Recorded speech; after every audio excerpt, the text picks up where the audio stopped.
Salut Xavier, comment vas-tu? Salut Virginie, et toi? Ben ça va, écoute, en message privé, on m'a demandé quand on perd du poids, comment on fait pour perdre un petit peu on va dire le gras qui est en dessous les bras là.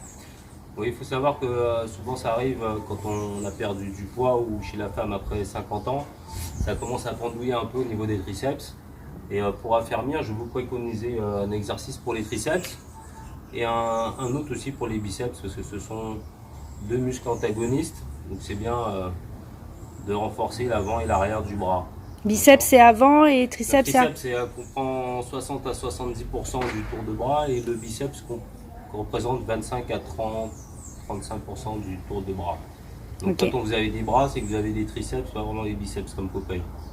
très bien. Tu peux nous montrer un premier Alors, un exercice? premier exercice pour les biceps, vous travailler avec plusieurs prises. La prise marteau, vous inspirez ici, vous soufflez ici, en prenant appui sur la cuisse avec le bras. Et là, vous remontez uniquement l'haltère sans travailler l'épaule. Et l'épaule est passive. Vous pouvez le faire en pronato-supination, comme ceci, ou alors juste en supination. Donc là, je vous préconise des séries de 15 à 20 répétitions, 3 à 4 séries.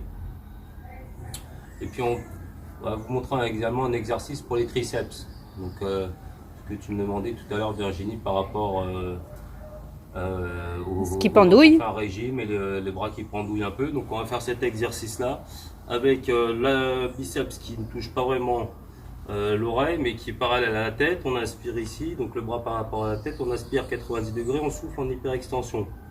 Là aussi on peut varier au niveau de la prise, donc prise marteau où on tourne aussi pour stresser le muscle et évidemment avoir un peu plus de résultats pour stresser le muscle en permanence, pour pas qu'on s'habitue toujours au même exercice. En fait, on Donc là stresse le pareil, muscle. on ferait 3 à 4 séries de 15 à 20 répétitions. Donc aspiration ici 90 degrés, on souffle en hyperextension, d'accord? Là, des séries de 15 à 20 répétitions. Ok, donc tu disais on stresse le muscle, mais en fait, au bout de combien de temps on voit le résultat? Ça dépend de ce que vous mangez, de votre entraînement, combien de fois vous vous entraînez, si vous faites d'autres sports à côté pour sécher, pour avoir de la masse sèche. Faire un peu de cardio aussi, c'est important. Donc de la marche à pied, de la course à pied, du rameur, du vélo, de la natation. Bon alors Faire un peu maintenant, de tout. Il faut varier le plaisir.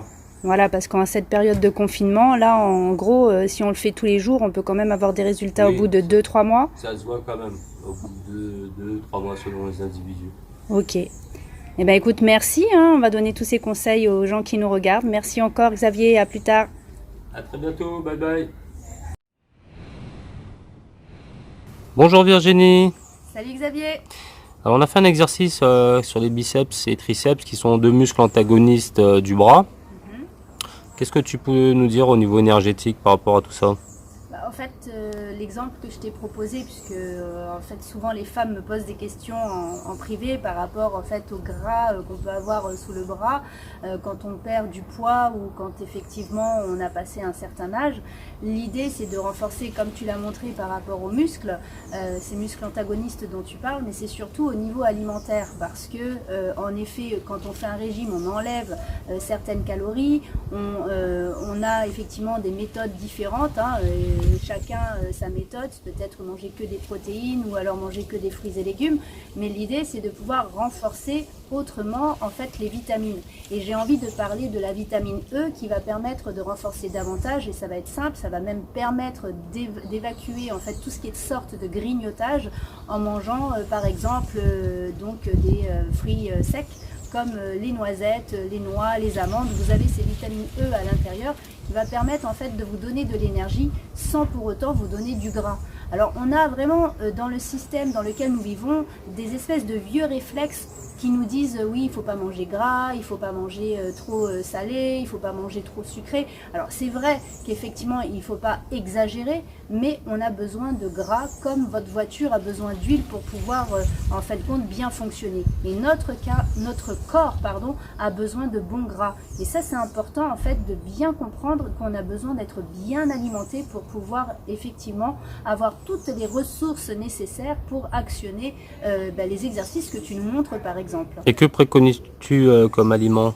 Alors là, j'ai parlé de tout ce qui était vitamine E, mais après, en termes d'aliments, il y a plusieurs possibilités, notamment sur tout ce qui est protéines pour ceux qui mangent du poisson ou de la viande. En fonction du numéro de naissance, on va pouvoir déterminer ce qui vous convient bien et prendre des poissons gras, par exemple comme le saumon ou même par exemple les sardines, des choses comme ça qui vont vous donner plus d'oligo-éléments et d'oléagineux, vraiment pour avoir les nutriments nécessaires à la bonne digestion dans votre corps. Donc après, pour en savoir plus, c'est vrai que c'est bien que vous puissiez me contacter en privé. On regarde le morphotype, on regarde votre date de naissance, on regarde ce qu'il vous faut exactement, parce que là je pourrais vous dire tout et n'importe quoi, et en fait ça va aller pour plein de personnes, mais ça va pas aller pour d'autres. Donc c'est vraiment quelque chose d'individualisé, quoi. De préférence. D'accord. De préférence.